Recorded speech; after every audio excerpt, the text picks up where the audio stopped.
Fala galera, tudo certo? Começando mais um Indaiatuba Podcast.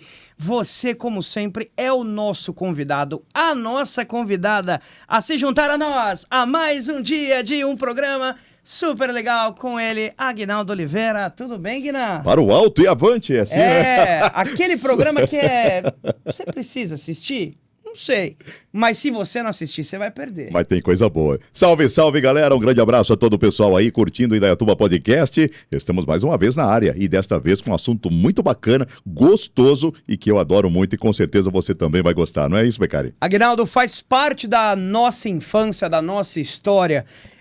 O brasileiro se identifica muito com filmes, séries, TVs, novelas, documentários e... boa parte dos brasileiros, eu não sei exatamente quanto, mas eu chuto aí pelo menos uns 60%, 70% dos brasileiros. Ele vai até poder me desmentir se eu tô certo ou errado, mas se amarra em acompanhar os seriados, novelas e filmes dublados. Para isso, obviamente que você precisa de um dublador. Exato. E nós estamos, se não com o melhor, com um dos melhores dubladores deste país, com mais de 749 milhões de papéis interpretados. Antes de eu falar o nome desta pessoa que está aqui nos nossos estúdios, e ele tem a chave da cidade de Indaiatuba, o cara fez tanta coisa, gente. Pokémon, Dragon Ball, Digimon, Cavaleiros dos Zodíacos, Tartarugas Ninja, Yu-Gi-Oh!, Lost, Prison Break, Mega Construções, Sex and the City, Yellowstone, enfim. Eu não vou, porque só pra vocês terem uma noção, Deram gente. 50 páginas pra mim aqui. Isso aqui, dá pra ver aí, produção? Isso aqui é só de trabalho que o cara fez. E uma parte, né? E uma parte dele. Senhoras e senhores, Márcio Araújo nos nossos estúdios. Muito obrigado. Salve, salve, Aguinaldo, César, rapaziada do Indaiatuba Podcast. Que prazer, que honra estar aqui com vocês, que alegria. Muito obrigado por esse convite, por essa oportunidade de eu estar falando um pouquinho da nossa história aí.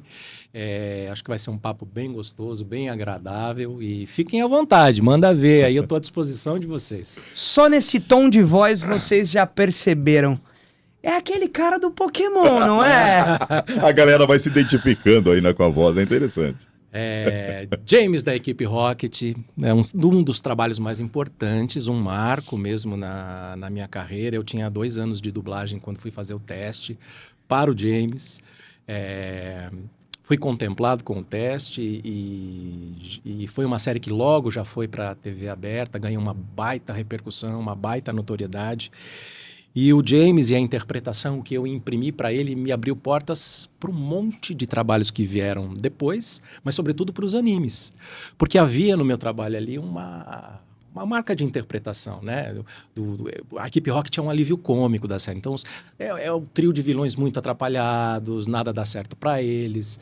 Então, tinha aquela coisa meio aguda, meio afetada que eu imprimi na interpretação de um vilão engraçado, e essa marca acabou servindo para outras coisas que vieram, outros animes, como o Yantia, o Miro do Escorpião, o Shino, o Rama, do Rama Meio, e tantos outros personagens. Então, Pokémon foi, de fato, a gente dublou 18, 19 temporadas em São Paulo, depois isso passou a ser dublado no Rio de Janeiro, mudou o elenco, mas foi um trabalho dos mais marcantes, perto ali de 1000 episódios, fora os longa-metragens.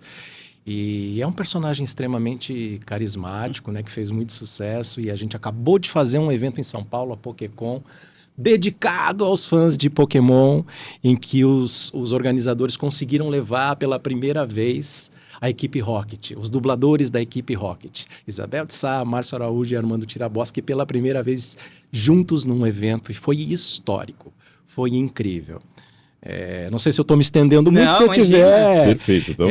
E o contato com os pais que hoje estão levando os filhos adolescentes, ao tirar foto ali com a gente, dizer: puta, muito obrigado, você marcou a minha infância. E agora é o meu filho que está aqui, né, tirando foto, porque atravessou gerações, 3 pelo menos, só nessa dublagem de 18 temporadas, né? Então, marcou demais, cara. Eu já não dublo o James há alguns anos, né? Porque foi para o Rio de Janeiro. Outros 2 colegas já fizeram o personagem. Mas continuam me chamando para os eventos Brasil afora, muito por causa do James, da equipe Rocket. Marcou demais. Foi uma época marcante, então. E a equipe Rocket, vocês devem saber, tem um lema. Depois, se vocês quiserem, a gente pode dar uma palhinha aí desse lema para vocês. Quer aproveitar já? Já! Vamos Quer? já, porque vamos ter Então outros é personagens aqui, com certeza. Ah, bom. Prepare-se para encrenca, encrenca em dobro, para proteger o mundo da devastação, para unir as pessoas de nossa nação, para denunciar os males da verdade e do amor, para estender nosso poder às estrelas. Jesse, James, equipe Rocket decolando na velocidade da luz. Renda-se agora ou prepare-se para lutar. A equipe Rocket está decolando de novo! Sensacional! Cara, quem sabe faz ao vivo. É Quem sensacional. sabe faz ao O domínio da voz e tudo mais é incrível. A técnica que você adquiriu. Bom, ô Márcio, falando com você é o seguinte: você tem muita experiência. Quando você começou isso daí? Vamos falar com que idade você começou a descobrir e falar assim: poxa, eu tenho facilidade em interpretar, em fazer, em dublar pessoas ou dublar símbolos, né, como desenhos ou coisa parecida. Eu fiz o Teatro Escola Macunaíma, de 90 a 93. Estão falando em que idade? Desculpe, só para... De 20 a 23 anos. Ok. Comecei tarde, né? Ok. Decidi, porque eu tinha uma outra profissão, teve uma transição de migrar de uma para outra, de me estabelecer financeiramente, conseguir pagar o curso, teve tudo isso. Por isso que demorou um pouco para acontecer. Na escola de teatro eu tinha vários professores de voz. Cara, e eu curtia muito essa aula. Falava, que puta, que legal. E cada um vinha com uma escola de metodologia diferente, sabe? Você vai passeando por várias maneiras de fazer, muitos exercícios. Você fala, pô, eu tenho uma identidade, uma identificação com o trabalho vocal e tal. E beleza, me formei, peguei o DRT e fui para o mercado de trabalho. A primeira empresa que eu fui procurar foi a Alamo. Versão brasileira Alamo. Uma empresa que hoje não existe mais, infelizmente, Sim. já há alguns anos. Uma empresa marcada por muitos trabalhos importantes, por ter dado oportunidade para muitos colegas. E lá, naquela época, não tinha curso. Não tinha essa ferramenta que hoje tem para quem quer ingressar no mercado de trabalho. Era meio na marra. O sujeito chegava lá e dizia, eu sou ator, estou querendo trabalhar, queria me colocar à disposição aí. Não, vem cá. Você vai ficar 2 meses, 3 meses assistindo a dublagem de grandes mestres. Estava sendo dublada uma novela norte-americana chamada Paixão e Ódio, para Portugal. E eu assisti boa parte da dublagem de alguns colegas dessa novela. E eu me apaixonei quando eu entrei no estúdio de dublagem. Eu achei mágico aquilo. Eu fiquei sentado ali observando. Falei, gente, como ele faz fácil. Como ele encaixa fácil, né? O texto na boca, ensaia, já bota lá, só tem que ajustar uma coisinha e tal. Eu fiquei apaixonado, me identifiquei. Houve uma empatia imediata. Falei, poxa, eu acho que isso vai dar certo, acho que isso vai dar samba. E aí, 2 ou 3 meses depois desse estágio, me senti seguro para fazer um teste. Fiz o teste, fui aprovado. Fui escalado para fazer uma pontinha nessa mesma novela. E aí fui sendo chamado para fazer outros trabalhos na Alamo e posteriormente em outras empresas também. Mas foi uma paixão imediata, assim, foi uma coisa louca. E aí, lá se vão aproximadamente 30 anos, porque 2025 eu completo 30 anos de carreira como ator e dublador. Que legal. Então, Bacana. poxa, obrigado pela oportunidade que vocês estão me dando de vir aqui hoje e contar isso, porque eu estou produzindo uma série de conteúdos especiais para marcar essa data. E esse aqui vai ser certamente um deles. Opa, em que eu prazer. estou tendo essa oportunidade de contar essa história. Mas foi paixão imediata. Eu cheguei ali no estúdio e me encantei, mesmo sabendo que seria muito difícil, porque começar é difícil em toda a área. Mas a época que eu comecei, nós fomos agraciados um pouco com o boom da TV a cabo. Então, estavam surgindo novas empresas e na abertura desses novos canais teve muito trabalho, teve muita série, muito longa, e aí o mercado se abriu para novos profissionais. Foi uma fase muito boa. Assim como aconteceu quando vieram os streamings, né? Então, eu acho que eu fui agraciado por esse momento e me aproveitei e sou apaixonado pelo que eu faço. Ô, Márcio, e quando foi que você percebeu que você levava jeito nisso? Porque você disse que teve uma transição entre sua vida profissional, que você já exercia antes da dublagem, e o momento que você falou, meu, isso aqui deu samba de fato, vamos trocar de profissão, vamos trocar de rumo. Como é que foi esse momento de transição com a sua família? Você trabalhava com o que antes? Eu tive uma percepção de uma certa vocação para isso, porque eu participava de um grupo de teatro na comunidade São João Batista, na igreja de Santa Rita. Todos os anos, na Paixão de Cristo, a gente apresentava uma peça de teatro com o tema da campanha da fraternidade. Então, era um evento grandioso, o Padre Chico reunia 2.000 pessoas numa praça, reunia a paróquia inteira e a gente fazia essa peça. Esse trabalho foi por uns 5 ou 6 anos. A gente escrevia os roteiros, dirigia, atuava, era incrível, era um evento, era uma catarse mesmo, uma coisa incrível. Aí eu tive uma percepção da minha vocação para o trabalho de ator. Eu falei, caramba, eu estou apaixonado por isso. Isso pode dar samba, isso pode ser legal. Comecei a pesquisar as escolas e tal e descobri o Teatro Escola Macunaíma. Eu estava já formado como técnico em mecânica. Estudei em Salto, estudei lá por 4 anos, me formei, exerci a profissão na Siemens de Salto por alguns anos. Depois fui para uma empresa em São Paulo chamada Rima Impressoras. Essa experiência profissional me garantiu a oportunidade de pagar meu curso de teatro. Fui levando as 2 coisas por um bom tempo, até que eu me desliguei dessa outra empresa, Rima Impressoras. Eu disse, agora, gente, agora não tem jeito, eu não vou voltar para esse mercado. Agora eu tenho que entender que a transição chegou e eu tenho que ir. Eu fiquei mais ou menos 1 ano procurando as coisas para fazer, indo para o mercado, me credenciando. Foi nessa época que eu te procurei lá na Rádio Jornal. Vocês se conheciam já? Pois é, eu tenho um prazer, a hora que eu vi o Márcio, eu falei, poxa, Márcio, que beleza te encontrar aqui. Depois de 30 anos, olha só, hein? Você estava começando o seu trabalho, se não me engano, naquela época, Foi não é? bem nessa época dessa transição que ele tá perguntando. Que eu já estava com o DRT na mão, querendo trabalhar. Perfeito. E eu era apaixonado por locução também. E aí fui procurar o nosso amigo na Rádio Jornal na época, pedi a gentileza dele poder gravar uma demo com a minha voz, com música, com locução, e mandei aquilo para muitos lugares. E fez um sucesso aquilo lá, viu, Márcio? Eu posso até falar para você, porque eu guardava muitos arquivos ali, né? E foi muito elogiado, porque o trabalho do Márcio já era um trabalho diferenciado naquele tempo, já começando, né, com um talento maravilhoso. Mas parabéns, hoje eu fico muito feliz de ver onde você chegou, porque realmente você demonstrou potencial ali que outras pessoas não tinham.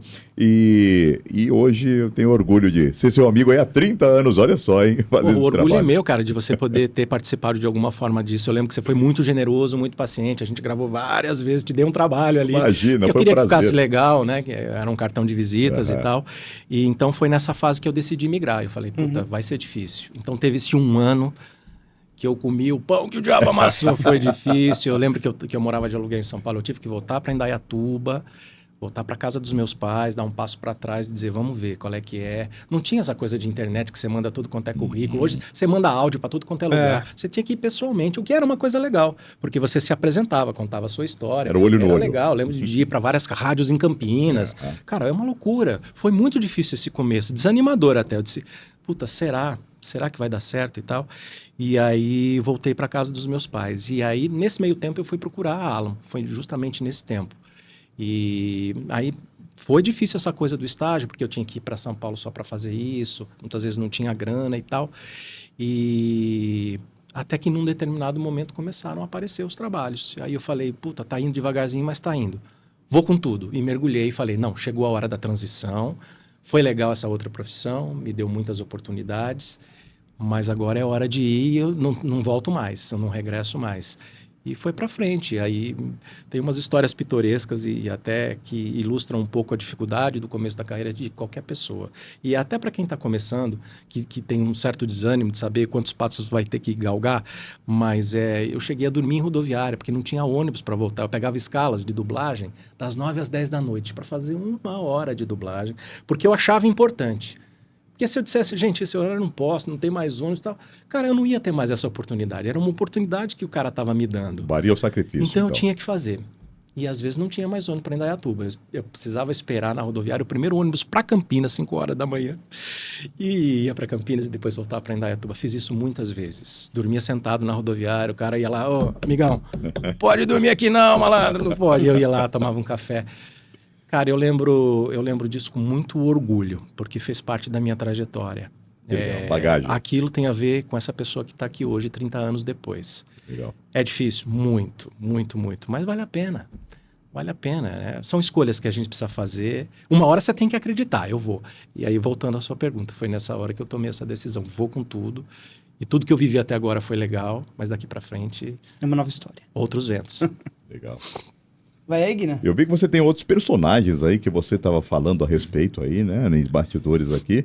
Eu achei muito interessante, porque a quantidade de personagens que você tem aqui é muito grande, Márcio. Eu fiquei realmente...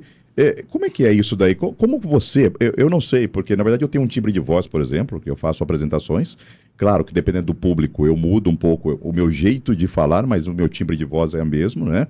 Mas eu vi que você tem várias vertentes que você busca para interpretar cada personagem. Como é que é essa transição de um personagem para o outro? Por exemplo, de um desenho animado para um filme ou coisa parecida. Como é que é isso, cara? Primeiro, falar um pouquinho dessa lista que está surpreendendo um pouco vocês. Por que tem essa lista? É porque eu sou muito CDF. Tudo que eu faço está devidamente registrado. Aí, anualmente ou a cada 2 anos, eu vou lá atualizar essa lista aí. Então, tá tudo aí.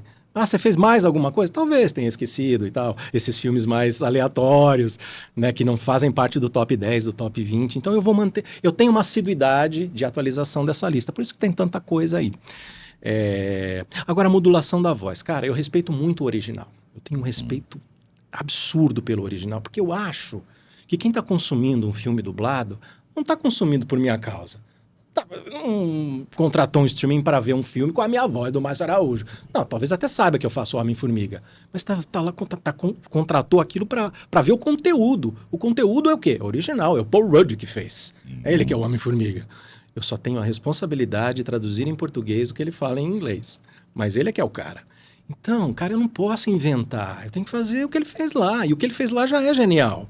Né? Então, tipo, como trabalhar a voz? Ouvindo. Você precisa ter a generosidade de ouvir. Eu não consigo entender dubladores que querem sair dublando sem ensaiar uma vez, sem tipo, escutar, já sai ensaiando junto, perde as pausas, as respirações, todas as nuances de interpretação. Isso não é possível. Você precisa respeitar o que foi feito. Como é que o cara fez? Que tom que ele tá falando? Escuta. Ele tá bravo. Cara, nossa, eu tô falando mais alto que ele. Peraí, não, vou te fazer isso aí de novo, tá muito alto. E às vezes me pego fazendo isso. Por isso que eu assisto muita coisa que eu faço, vou lá e eu me dou um feedback, falo, Márcio, não ficou bom. Isso podia ter sido assim, assim, assado, podia ter sido melhor. Eu tenho uma voz naturalmente média para jovens, de jovem para média, embora eu já tenha passado dos 50. Às vezes me botam para fazer um senhorzinho, alguém um pouco mais velho ainda do que os 50. Eu peso um pouco mais, eu arranho um pouco mais. Se é um galã, tipo, com a sua voz... Obrigado. Eu tenho que engravidar a voz um pouquinho mais ainda para ficar convincente. Porque se eu, mais. E se o trabalho é longo, eu tenho que me policiar mais ainda, porque você vai perdendo. Né? Você está envolvido com texto, com outras coisas, você vai perdendo. Então você até dá um toque para o diretor. Me guia aí, pelo amor de Deus, não deixa ficar leve. E se é mais leve, é mais guturalzinho, é mais agudinho, é mais na cabeça, é mais jovem, né? E é essa voz que eu emprestei agora para redublar o Rama, que eu estava comentando aqui com vocês em off. Esse anime que está na Netflix, que houve o remake 20 anos depois. Eu tinha 20 e poucos anos, hoje tenho um pouquinho mais. Então, assistindo, eu falo, pô, tá convincente. E tem ouvido colegas e os fãs dizerem, puta, ficou muito legal, vocês todos de volta, essas vozes clássicas estão de volta, então... E aí eu empresto uma voz mais de adolescente, uma coisa mais assim, Akane, sua calcinha não tá combinando, volta aqui! Ryoga, vem cá, seu animal, vamos combinar uma luta, uma batalha, rapaz! E aí vai mais nessa mudança. E é muita sensibilidade do ouvido, porque você precisa ouvir para reproduzir, senão você não consegue. Senão fica um trabalho meio chutevô, meio aleatório. Né? Para ficar preciso, você precisa... A dublagem exige que o ator ouça o que foi feito. Ô Márcio, independente daquilo que foi mais importante no início da tua carreira como dublador, que foi a equipe Rocket, você tem alguns papéis, eu imagino, que tenham tido maior notoriedade na sua carreira, mas propriamente pelo sucesso do filme e tudo mais da série. Você poderia citar quais foram os trabalhos mais importantes que você já fez? E se puder até dar uma palhinha deles. Estamos com tempo? Tô falando, ó, tem 50 folhas aqui. Não, eu vou tentar ser sucinto, né? E sempre falar os principais mesmo.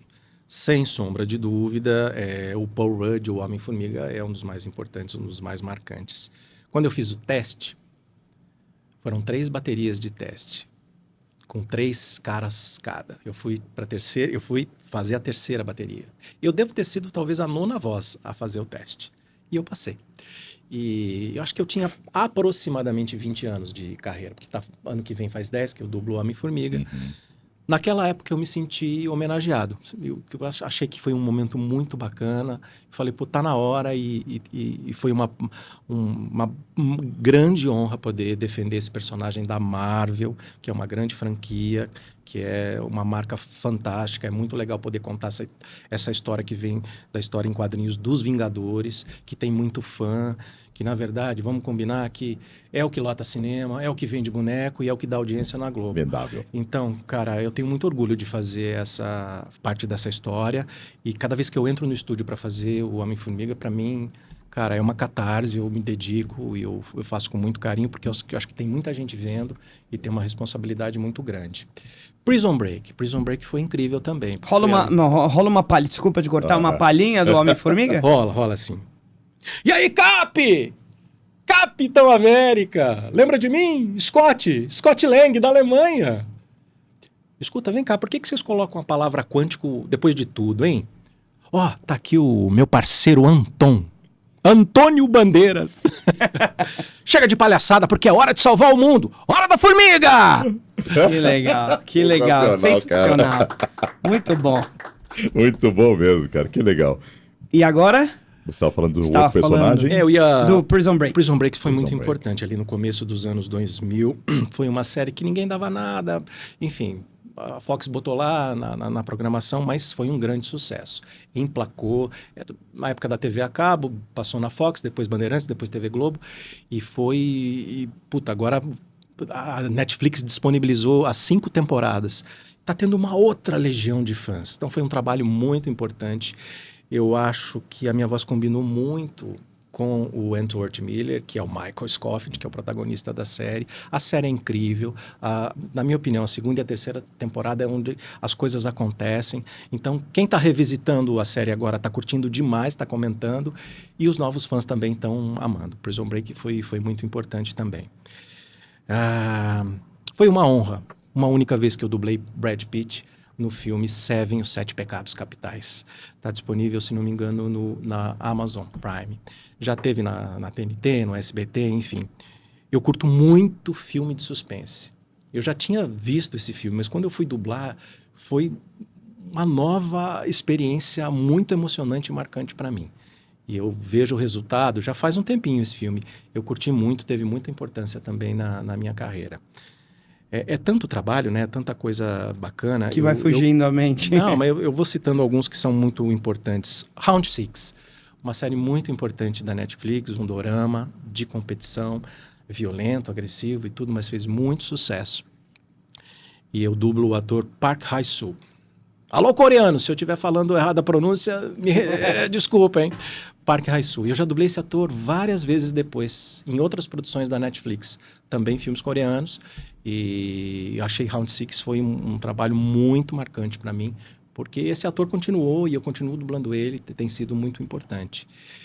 Teve algumas vezes que eu tive a oportunidade de dublar o ator Channing Tatum, no Para Sempre, no Querido John e no Foxcatcher. 3 trabalhos importantes também, que foram muito marcantes para mim. Agora estou tendo a oportunidade de fazer um personagem no One Piece, que é esse anime fantástico, famosíssimo e de grande sucesso. Eu faço Bartolomeu Kuma, que também é um personagem muito importante, está para voltar aí nas novas sagas do desenho. Cara, é muita coisa, eu vou lembrando assim, mas acho que para citar... NCIS, que a gente está na 21ª temporada, que eu faço o Magui, o ator Sean Murray. Ele chegou como quem não queria nada na 2ª temporada, era o nerdzinho da turma e hoje é um dos líderes ali. NCIS é um grande sucesso também da AXN. Então, para citar alguns, assim, se vocês forem querendo falar de outros, eu vou lembrando, porque é muita informação. Claro, né? 30 anos é... Eu propriamente sou apaixonado no Yellowstone, né? Na sua interpretação do Jimmy, né, da família Dutton. Pra vocês que já tiveram a oportunidade de assistir, tá no Lá catálogo. vem o spoiler lá. Não tem spoiler não, mas é que se tá no catálogo do Netflix. E é uma série que você usa essa voz sua naturalmente, né? A voz do Jimmy é a sua voz. Digamos que eu peso um pouquinho mais, né? Porque ele é um cara meio introspectivo, meio misterioso, assim, e até nas cenas que ele tem com a irmã há um conflito muito forte. Teve cenas ali em que ele bateu nela, houve uma certa violência, e ele é um cara meio assim de duas caras, você nunca sabe qual é que é a dele, por causa dos dramas que envolvem as propriedades e dos dramas familiares, que é a disputa de poder interna ali. Esse ator é muito bom de dublar, ele é muito cheio de recurso, ele é incrível, um ator bacana. A primeira experiência que eu tive dublando ele foi num filme chamado P2 Sem Saída, um filme de suspense que é só ele e uma outra atriz. Procurem, é um filme desses perdidos por aí, mas vale a pena. Foi a primeira vez que eu dublei. E fiz o Yellowstone por conta de ter dublado ele nesse outro filme. Um filme muito legal, é muito bacana. E Yellowstone é uma grande série porque são grandes atores. Excelente roteiro, bom de fazer. Eu faço com muito carinho, com muito cuidado. Acho que a voz bateu também ali. E legal saber que tem muito fã que curte a série, premiadíssima nos Estados Unidos, né? Bacana que esteja em mais de um streaming, mais de uma plataforma para todo mundo poder ver e curtir. E tem coisa boa vindo por aí, hein? Não posso contar, mas tem coisa boa vindo por aí. Eu imagino que... Ele vai querer perguntar para você depois dos bastidores. Não, pelo amor de Deus, jamais colocaria o Márcio numa situação dessa. Mas o que acontece na Quinta da Branca? Ô, Márcio, e você é daqueles que curtem mais dublar? Na verdade, assim, pra dublar e pra assistir em casa. Você é da galera que curte mais o suspense pra assistir, comendo uma pipoquinha? Ou pra dublar você prefere o suspense e em casa você curte mais um dorama? Pra dublar, eu gosto muito de comédia, que eu acho que desafia muito. É muito desafiante pro ator, porque tem aquela coisa frenética, aquela coisa histriônica. Eu fiz 2 trabalhos importantes aí, que é o Malcolm in the Middle, que foi uma redublagem, a gente fez no começo dos anos 2000, e a Disney decidiu redublar agora 7 temporadas. Eu faço o pai, que é o Hal, que é o ator Bryan Cranston. E era um humor fim dos anos 90 e começo dos anos 2000, um humor meio negro, uma coisa diferente politicamente incorreta. Bryan Cranston, que também é o mesmo ator do Breaking Bad, né? Isso, não tive a honra de dublar, é defendido pelo nosso colega Armando Tiraboschi, muito bem, aliás. Mas é um humor diferente. E as interpretações são muito frenéticas, é uma coisa enlouquecida, porque ele é pai de 3 adolescentes, está chegando mais um, tem uma relação complicada com a mãe. É aquela loucura, é um humor diferente, é muito desafiador para o ator. Né? E muita respirada, e pausa, e não sei o quê. E foi um trabalho importante. E um outro, que foi uma redublagem também, mas eu não fiz lá no começo, fiz agora, Mad About You, Louco por Você. Uma série que passou na Bandeirantes muito tempo atrás, são um casal, Paul Reiser e Ellen Hunt, os dois. Uma linguagem meio de teatro, porque acho que foi baseado numa peça de teatro. São quase que os dois e alguns familiares juntos ali o tempo inteiro, e trabalho de ator o tempo inteiro. E também essa comédia meio anos 90, né?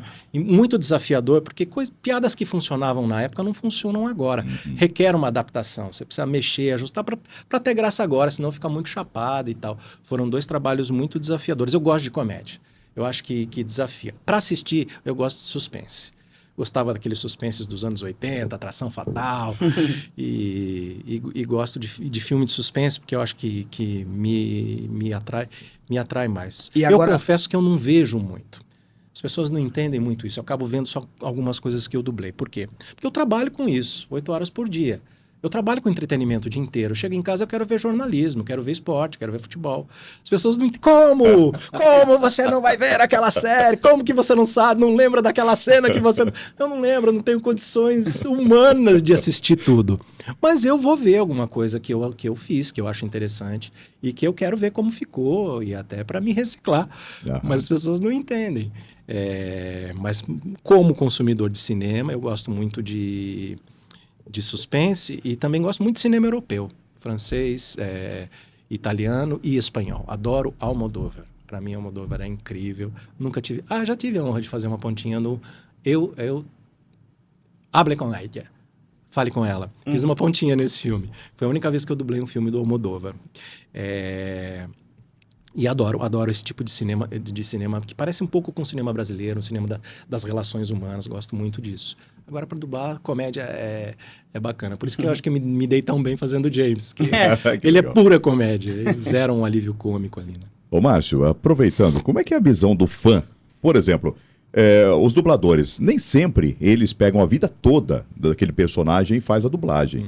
Existe uma transição, às vezes, nesse meio aí, não é? De um dublador deixa e assume outra voz. Como é que é a resistência do fã quando ele depara com esse tipo de coisa? Acho que tem uma resistência aí, não tem? Eu acho que eu me coloco sempre na posição de consumidor também, assim, quando eu gosto, eu sou fã de uma série, sou fã de um ator e vejo que a voz mudou. Por melhor que seja o colega que está vindo substituir, gera um estranhamento. É esse estranhamento que choca, né? E choca. Você estranha, você cria uma resistência para continuar absorvendo o conteúdo daquilo. É assim, acho que com todo mundo que curte uma série, que é fã de uma série. Eu sinto isso porque eu já participei de alguns elencos de séries que estavam em andamento que tiveram seus elencos modificados, Trocados. os elencos de dublagem modificados e muitas vezes sem a devida justificativa. O fã fica se perguntando por que fizeram isso, né? Pokémon foi uma prova disso, né? Depois de 19 temporadas, você mudar o elenco inteiro choca demais, né? Tinha muito fã, a repercussão foi muito negativa. Eu acho até que acaba sendo um tiro no pé fazer um negócio desse, porque você pode coletar novos fãs, trazer uma nova geração, mas todos aqueles que curtiram durante tanto tempo Não consomem mais. Que cria uma identidade, não é? Uma De imagem e eu chamo áudio. de empatia, né? Então a empatia se transforma em antipatia, né? Então acho acho que os distribuidores, quer dizer, eles têm lá suas razões comerciais que a gente não pode discutir. Obviamente, eu não sou dono do produto, eu costumo dizer isso. Eu não sou dono, eu não tenho licenciamento disso aqui, não sou eu que decido para onde vai dublar e quanto tem que custar.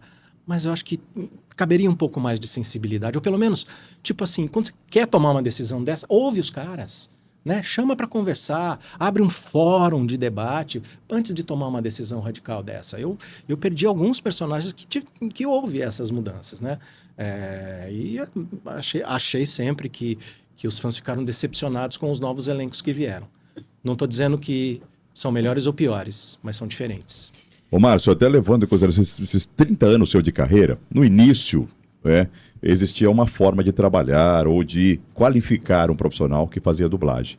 Hoje, nós estamos vivendo, acho que talvez em um outro mundo, não é? Vamos dizer assim, de tecnologia, envolvendo também a profissão do dublador, do locutor ou de qualquer outro que faz o trabalho de voz, né? E até imagens também, que é assustador hoje, que é a inteligência artificial. Isso. O que a inteligência artificial ela tem feito em contribuir ou não para essa profissão? Posso pegar ainda um gancho na Por sua favor. pergunta? Até tem um movimento dentro da dublagem, que é se eu não me engano, a hashtag dublagem viva, dublagem vivo, né? Isso. Que não é que é um problema, na verdade, para a continuidade da dublagem no mundo inteiro, não apenas aqui no Brasil, né?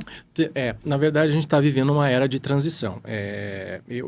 Eu acho assim, desde que eu me entendo por gente, eu ouço falar de tecnologia, de progresso, de avanços tecnológicos. Quando eu trabalhava nessa outra área, como técnico em mecânica, eu trabalhava numa empresa de autopeça. Eu vi uma transição ali de automação incrível, em que muitos postos de trabalho foram desativados. Muita gente ficou desempregada. Isso no início dos anos 90. A dublagem passou por uma modificação de tecnologia profunda ali, na virada dos anos 90 para os anos 2000. O trabalho era analógico. Era o Matic, a tecnologia, que era analógico. Levava 30 segundos para alocar a máquina para você começar a dar o texto e começar a gravar. Hoje nós temos todos os programas de computador imagináveis que captam voz, que recortam a fala, que comprimem a fala, que esticam a fala, que bota tudo no lugar. O dublador atrasou 2 segundos. Mano, peraí. Bota tudo no lugar. Não precisa fazer de novo, ficou tão boa a intenção. Autoajuste. Autoajuste, muito rápido. Hoje, com 1 segundo, o técnico aperta lá, já sai gravando. Então, houve uma revolução que na época assustou. Gente, mas e agora? Só os caras muito rápidos aqui vão trabalhar. Os velhinhos vão ficar em casa, não vão conseguir dar conta. Todo mundo deu conta, deu certo, veio para ajudar, contribuiu. O trabalho é feito mais rápido e mais preciso. Porque hoje você bota a fala no lugar do jeito que você quer. Fica incrível. E nós tínhamos mais dificuldade com esse sistema analógico. Muitas vezes você era meio condescendente, deixava passar uma coisinha ali, uma coisinha aqui, porque ficava tão bom do ponto de vista de interpretação e de texto, que não valia a pena refazer aquilo. Né? Mas você não tinha essa possibilidade de mexer com a fala. E aí mudou, e com o Pro Tools, que é o programa principal de gravação, hoje você mexe. Ele chegou na música primeiro e depois veio para o trabalho de áudio, vocal, de uma maneira geral. A inteligência artificial ainda é uma grande incógnita. Nós temos o que ela é agora, que são essas manifestações que nós temos visto aí nas redes sociais, nas plataformas digitais, na televisão. Tem um alarmismo, que eu acho. Ai, meu Deus, vai todo mundo ficar desempregado. Desespero. O que nós vamos fazer? Tem um alarmismo, tem. Então, entre o que está rolando agora e o alarmismo, acho que nós vamos chegar no meio termo. Depende do quê? Depende de regulação. Porque os donos, as grandes big techs, as grandes empresas de tecnologia não podem chegar aqui num país e fazer o que elas quiserem, o que elas bem entenderem do jeito que elas quiserem. E fazer a utilização deliberada disso sem consultar os artistas, sem consultar a obra, sem pagar direitos autorais por isso. Não, é preciso pelo menos conversar. Né? Então é isso que o César se reportou com relação à dublagem viva, é um movimento que envolve artistas de dublagem e áreas correlatas. É um movimento encampado por uma organização nossa chamada Dublar, é uma entidade de dubladores que já existe há algum tempo, que está mobilizando a opinião pública, né? Estamos indo para as redes sociais, nos manifestando, trazendo os fãs para nós, tratando do problema com muita seriedade, promovendo audiências públicas, participando. A nossa categoria tem participado ativamente, tem discutido, tem debatido, tem ido a Brasília, tem falado com parlamentares lá, tem falado com parlamentares aqui, temos discutido o tema está na mesa, porque existem PLs tramitando no Congresso Nacional, e essa é a hora da gente discutir e conversar de maneira séria sobre mesmo a sobrevivência das categorias profissionais, porque isso está em risco. Isso está em risco grande. Agora, onde se pode chegar? Eu não sei, é muito duvidoso. Dúvida, né? Se alguém quiser começar na carreira hoje, eu vou dizer, eu te apoio, eu apoio o seu sonho, mas tem essa incógnita. Essa pergunta precisa ser respondida e a gente vai esperar mais um tempinho. Porque se regular e estabelecer os limites e pagar pela utilização, por exemplo, quer usar a sua voz para multiplicar, para alimentar a inteligência, conversa com você e paga. Pode usar, mas conversa com você e paga, e você vai estabelecer o seu preço, ou uma categoria vai estabelecer o seu preço. Precisa regular. Acho que se a gente conseguir uma regulação mínima baseada no que está conseguindo a Europa, talvez a gente tenha aí um meio termo que mantenha as categorias trabalhando e também permita o uso da inteligência artificial por parte dos distribuidores, para uma coisa que seja satisfatória para eles também. Agora, aonde nós vamos chegar com isso? Eu honestamente não sei. Nós estamos fazendo a nossa parte, né? Que é lutar, que é esclarecer a opinião pública. Esse canal aqui me dá essa oportunidade de estar falando francamente sobre isso, e é importante que os fãs, os admiradores de dublagem se manifestem, né? E eu acho que tem aspectos positivos também, enfim, acho que ela pode vir para ajudar, né? Mas nós precisamos ter essa preocupação de preservar as categorias profissionais, de manter uma reserva de mercado mínima. Ô, Márcio, é interessante porque a gente citou essa pergunta muito pelo fato de a inteligência artificial não apenas ela conseguir transmitir um debate, por exemplo, entre Lula e Bolsonaro em italiano, em japonês, mantendo a originalidade da voz, como foi para televisão em canal aberto da Rede Globo, num comercial que o Will Smith faz para Nômade em rede nacional, usando a voz do Will Smith original, com inteligência artificial falando em português. Então, assim, é uma coisa que realmente assusta para quem olha de sopetão, mas tem uma coisa que ainda a inteligência artificial não me parece que está conseguindo fazer, que é a interpretação de sentimentos. Então, o dublador sabe, assistindo a uma cena, quando o ator tá bravo, quando ele tá choroso, quando ele tá angustiado, quando ele é depressivo, quando ele é um perfil mais alegre. Isso não é que a inteligência artificial nunca vai conseguir fazer, mas acho que nesse momento ainda caminha em passos lentos nesse sentido. O lado humanizado, né? O lado humano mesmo da interpretação. Não sei se você concorda. É perfeito, é por isso que o movimento chama dublagem viva, de vida, feita por ser humano, com sensibilidade. É por isso que tem esse nome. E não é feito por um robô, por uma máquina que reproduz elementos que você alimenta ali. Então, eu acho que nós temos isso ao nosso favor, né? Pouca gente sabe que boa parte dos trocadilhos que vão nesses filmes, em que a gente adapta o texto, eu me remexo todo, por exemplo, isso passa pela mão do artista, não é do tradutor. O tradutor traduz o que quer dizer aquilo, é o artista que faz, é o dublador junto com o diretor. Então é esse trabalho que é feito no estúdio. A inteligência artificial ainda não faz, e não sei se fará, talvez faça. Não quero subestimar nada e tampouco prever. Como eu estou dizendo para vocês, é uma grande incógnita, mas nós temos isso ao nosso favor. E tem um outro aspecto que é esse que você mencionou, o Will Smith falando em português para brasileiros numa propaganda. Ele autorizará que isso aconteça num longa-metragem de top 10 de lançamento no cinema? Ele vai autorizar? Em que condições? Quanto ele vai querer ganhar? E assim, quanto o elenco todo vai querer ganhar para que essa dublagem, a voz dele reproduzida em outros 50 idiomas no mundo todo, quanto ele vai querer ganhar para isso? Né? Então, é evidente que ele vai precisar ganhar um montante diferente do que ele ganha só fazendo o trabalho, né? Porque ele está reproduzindo, ele está, digamos assim, fazendo o papel da dublagem, do dublador. Então, será viável para os grandes distribuidores pagar por esses valores, que serão valores a serem negociados, astronômicos? É uma pergunta que precisa ser respondida, né? Então, até onde a gente tem informação, há uma certa resistência de boa parte dos atores com relação a isso, a essa reprodução em inteligência artificial em outros idiomas.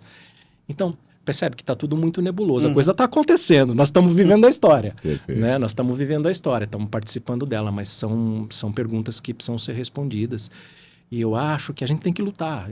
Enquanto tiver essa possibilidade, a gente tem que lutar e defender o nosso peixe. E mostrar o quanto artista, né, enquanto o intelecto da arte é importante e faz a diferença na dublagem, principalmente. Márcio, aproveitando então a sua experiência então, e deixando de lado um pouquinho a IA, né, de lado, qual a orientação que você daria a um jovem, uma jovem que queira ingressar nesse momento na dublagem, gosta, quer fazer? Você tem algum conselho e falar assim, gente, comece assim, assado, para poder chegar nesse objetivo? Tem uma faculdade Isso, disso? se tem um curso que possa ser indicado, ou, claro, que a pessoa tem que ter, eu penso assim também, um dom, né, um inicial ali para se trabalhar nesse dom. Mas qual que é o start que você indicaria hoje com a tua experiência que você tem? Eu respeito o sonho de todas as pessoas. Eu sonhei um dia, né? Eu descobri que eu queria ser ator, eu fui atrás, eu corri, eu respeito e não desencorajo ninguém. O momento não é oportuno, porque há essa transição. A gente não sabe, há muitas perguntas para serem respondidas sobre o futuro da profissão. Mas acho que existem dois aspectos muito importantes para quem quer começar na carreira. Formação e informação. Formação, você precisa se formar. Faça um curso de teatro, uma faculdade de artes cênicas, vai aprender teatro, vai aprender interpretação, vai ter aula de voz, vai ter aula de canto, vai ter aula de corpo, vai ter aula de história do teatro, história da arte. Você precisa se embasar minimamente dessas informações. Isso é uma coisa, é um ponto importante. De posse do DRT, que é o registro profissional do ator, que é necessário para entrar num estúdio de dublagem e dublar, procure um curso específico de dublagem. Hoje tem muitos. O mercado está muito aberto, tem muitos cursos. Eu acho melhor não citar nenhum, que vai parecer que eu estou aqui... Mas é só entrar na internet e a pessoa vai ver, e tem ali até a história desses cursos todos. Em São Paulo tem cursos muito bons, excelentes profissionais ministrando aula. Acho que as pessoas podem pesquisar e ter uma referência. Tem desde o básico ao intensivo, até uma formação de 2 anos aí, para quem fez o básico e falou, pô, é isso mesmo que eu quero, então vamos que vamos e vamos lá. Quando eu comecei, não tinha curso, 30 anos atrás, ou tinha um ou outro e tal, era na base da raça, do estágio. Tinha um cursinho ou outro. Eu fiz até um curso de 4 fins de semana que foi muito importante. Por quê? Porque dublagem é eminentemente prática. Ela é prática, é fazer, erro e acerto, é praticar, é repetição para você aprender. Então, é o curso que dá essa diferença. É você ficar ali na estante 1 hora, fazendo uma fala, faz 10 vezes, erra, você vai se ouvir falar, nossa, tá ruim aqui, entendi, passei por cima dessa pausa, vamos fazer de novo e tal. Só o curso te propicia isso, né? Um estágio não nos propiciava isso, né? A gente ficava assistindo o dublador E aí já saía pronto. E o curso te dá isso. E te dá esse contato, essa interface com grandes profissionais, grandes diretores de dublagem. Isso é muito importante e enriquecedor. Então, quem faz o curso já sai alguns passos na frente.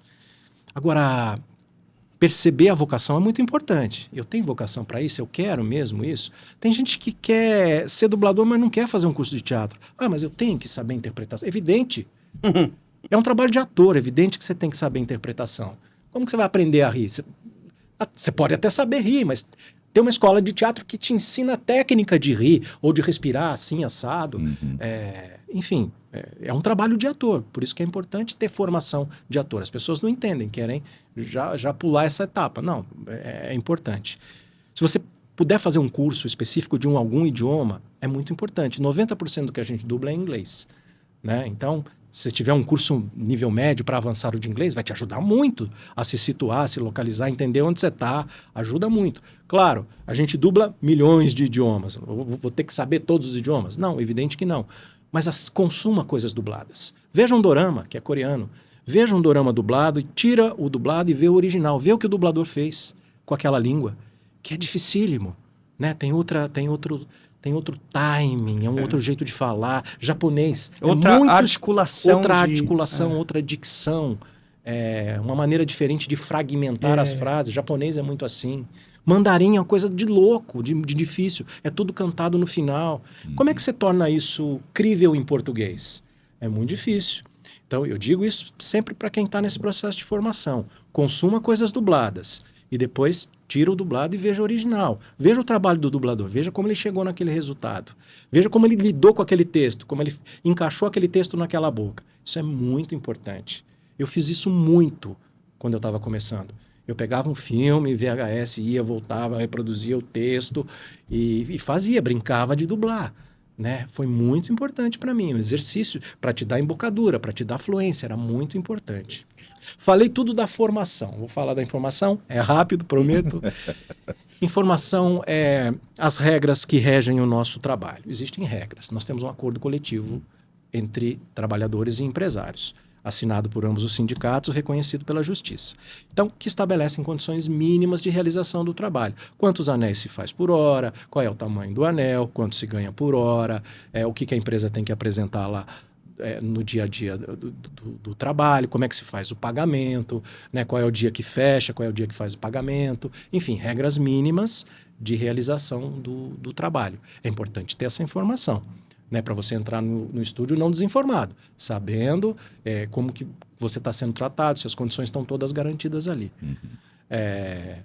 Isso posto, você está preparado. E assim, não se desiludir se no começo for muito difícil, porque eu vejo hoje, eu sou diretor de dublagem, eu recebo muito material de gente que está começando. Às vezes eu tenho a possibilidade de escalar o trabalho que eu estou fazendo, às vezes não. E quando eu tenho, eu procuro dar oportunidade, mas é difícil, porque às vezes eu vou optar por um profissional um pouco mais experiente, porque eu tenho a possibilidade de fazer 3 dobras, 3 personagens, 4 com um ator. Eu preciso de alguém versátil, alguém que me entregue isso. Então eu sou um pouco conservador na hora de escalar. Eu recebo todos os materiais e digo, olha, se eu tiver uma oportunidade eu te chamo. Mas sabe quando eu vou escalar a pessoa? Quando eu provavelmente escutar a voz dela em alguma coisa que eu estou dublando. Eu dizendo, caramba, de quem é essa voz? Ah, é do César. Caramba, ó, o César fazendo isso aqui ficou legal, hein? Deixa eu anotar aqui. E aí eu vou chamar ele, porque eu vi ele fazendo. Eu vi como ficou a voz dele naquilo e vou chamar ele para fazer. Então, pode ser um pouco de preconceito da minha parte, ser um pouco resistente? Talvez. Mas é difícil, porque como diretor também eu tenho um compromisso com o resultado. E me cobram isso, né? Então, quando você tem um produto com muita gente, você dá mais oportunidade. Né? Então são esses poucos recados que eu dou e o recado maior é não desistam nunca, acreditem. E o que vai acontecer com a profissão, nós não sabemos. Mas enquanto isso, vamos que vamos. Muito bonito, né, Guiná? É bacana e inspira pessoas também a entrarem nesse trabalho. A voz. Ele já tá achando que semana que vem ele vai dublar comigo. Já tá começando. Eu não sei. Já tá começando a garimpar. O nosso diretor César nos dá muita oportunidade aqui. E estamos felizes, né, César? Mas, claro, se tiver uma oportunidade lá, vamos embora. Brincadeira. Só para finalizar, então, uma curiosidade que eu também trabalho com a voz, você também se dedica muito a esse trabalho. Tem cuidados também desse dublador com a voz, com profissionais que cuidam disso, fonoaudiólogos ou coisa parecida?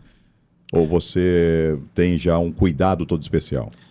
Rapaz, eu sou agraciado com a minha voz, né? Eu fui casado com uma fonoaudióloga que pegava muito no meu pé e talvez isso tenha sido... Então você foi educado, então. Isso tenha tido muita importância para mim, mas acho que desde sempre, quer dizer, eu não fumo. De vez em quando tomo alguma coisa e tal. Eu evito o gelado trincando mesmo, porque isso faz mal. Você tem amígdala ou não, é o meu caso, eu não tenho amígdala, que é uma proteção, então a faringe está mais desprotegida. E tem técnicas de respiração que você pode usar quando você está fazendo o trabalho e precisa dar um grito. Tirar a força do pescoço, das cordas vocais, jogar para o diafragma, para as intercostais.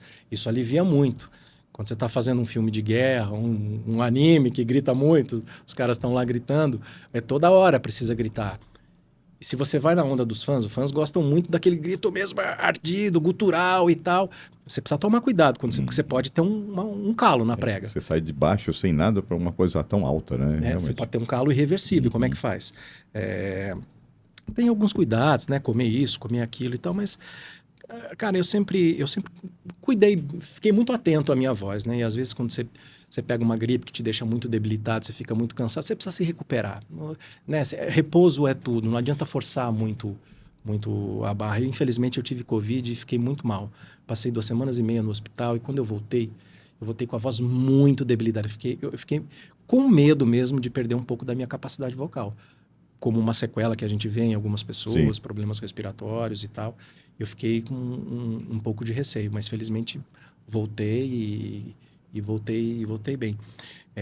Já teve alguma situação engraçada? De repente, você falou que você gosta de esporte, assistir esporte, jornalismo.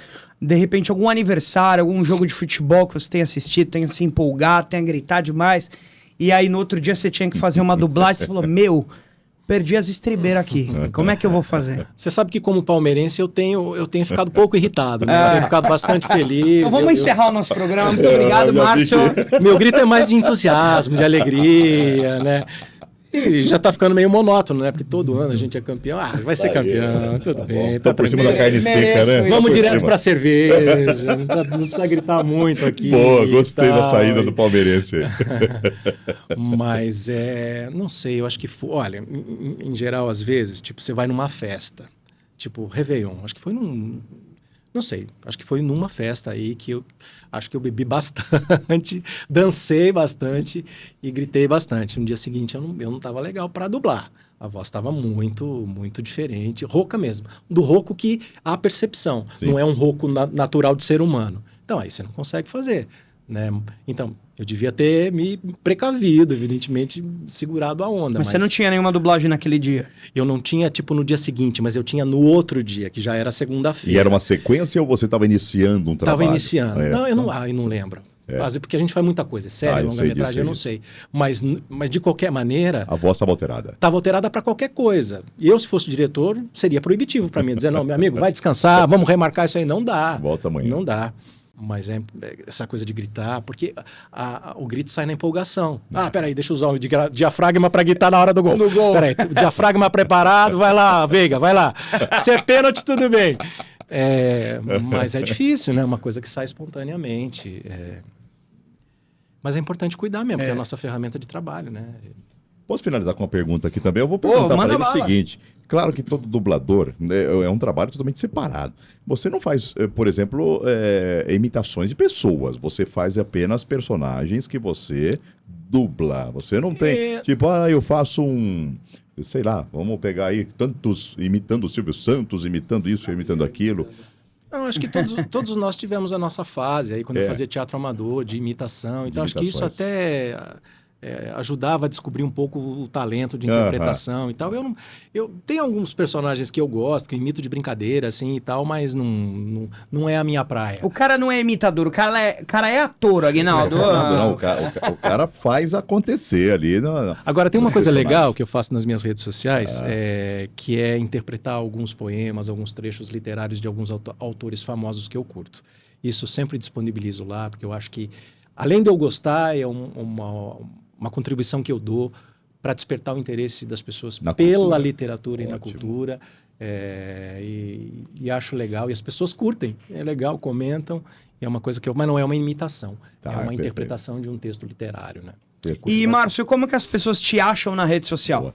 Márcio Araújo Dublador para o Instagram, Márcio Araújo Dublador também para o Facebook. Eu não posto muita coisa no Face, é mais tudo no Instagram. E eu tenho um canal no YouTube, Márcio Araújo. Eu acabei de disponibilizar lá 3 entrevistas mais antigas, porque isso faz parte dessa minha programação dos 30 anos. São antigas, porém são maravilhosas, as 3. Acabei de postar, nem avisei ninguém. Estou avisando em primeira mão aqui, que aproveitando ótimo. esse canal. Gente, vão lá, você que não se inscreveu ainda, vai lá, se inscreve, pelo amor de Deus, e assiste. Vocês vão curtir demais. Foram 3 entrevistas muito dinâmicas, muito engraçadas. Vale a pena curtir.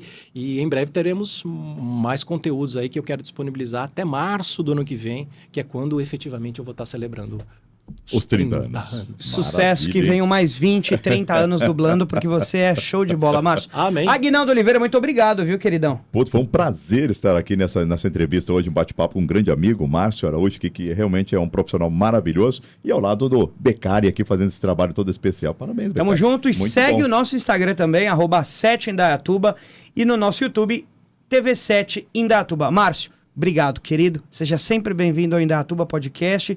Conte conosco, feliz de você estar em Indaiatuba. E é possível que as pessoas te encontrem no mercado ali, tomando uma cervejinha. Se vocês o encontrarem, pode chamar, pode tirar foto, pode à trocar vontade, ideia. não tem O problema. Homem-Formiga perguntando, quanto ficou? É sempre um prazer, e eu lido super bem com os fãs, com carinho e das pessoas. Eu acho que é isso que nos alimenta, né? E nos revigora todos os dias. Gente, muitíssimo obrigado por essa oportunidade. Foi uma honra e espero voltar mais vezes, se assim vocês desejarem. Foi divertidíssimo, como eu achei que seria. Bacana. Obrigado, Márcio. Valeu, Guiná. Um abraço Pessoal, a todos. fica com a gente aí, que a gente, semana que vem, tem muito mais. Beijo. Tchau, Abraço. tchau. Tchau, tchau.